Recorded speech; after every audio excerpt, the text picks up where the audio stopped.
Le musée des Confluences est un musée récent, même si son histoire est longue. Tel qu'il est aujourd'hui, il a ouvert en décembre 2014. Nous avons accueilli environ 700 000 visiteurs par an, ce qui est au-delà de ce qu'on espérait. L'exposition Les Mini-Monstres est une expérimentation en soi, étant donné qu'elle s'adresse à un public ciblé qui est un public enfant. Donc je suis à la fois curieuse de savoir comment elle va être reçue et très enthousiaste quand je vois cette scénographie qui est assez immersive et assez ludique. Et les sols Gerflor viennent finalement ajouter un propos de plus avec cette scénographie qui se déploie finalement sur le sol, et je trouve que ça vient idéalement compléter un discours vis-à-vis d'un public qui est habitué en plus à naviguer souvent sur des sols qui sont adaptés. Je suis le prestataire qui est choisi par le musée pour concevoir le paysage de l'exposition, le paysage formel, de couleurs, de circulation.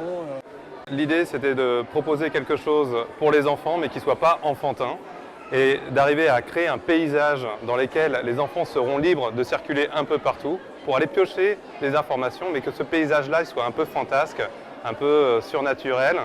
Et c'est un paysage où l'enfant va être vraiment rapetissé, puisqu'il rentre par des cheveux géants, il croise une bête de 4 mètres de haut, un microscope gigantesque. Alors dans le cadre de ce projet, nous avons eu une collaboration très étroite avec les scénographes qui avaient une idée très précise des décors qu'ils voulaient sur leur sol.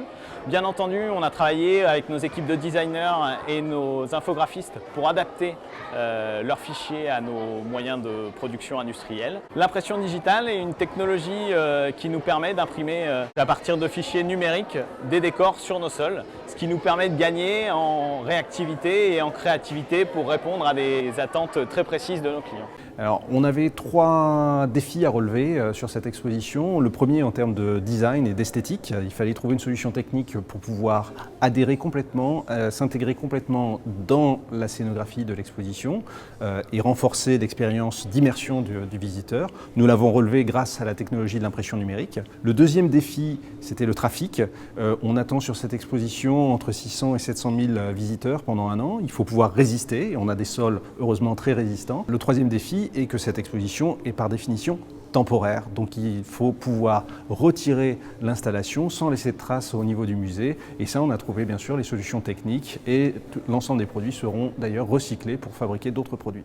Alors les différentes étapes, ça a commencé par beaucoup de réunions, phase planning bien sûr, très importante, savoir quand est-ce qu'on peut intervenir sans déranger les autres corps d'État qui sont là en train de réaliser cette exposition. Beaucoup d'échanges aussi techniques sur les surfaces, la façon de les couper, les calpinages, c'est-à-dire où les placer, comment les situer. La collaboration avec Gerflor, c'est une très bonne surprise. Ça nous a permis de travailler les sols, de travailler les murs, les impressions, des choses qui n'étaient pas forcément prévues dans le projet initial.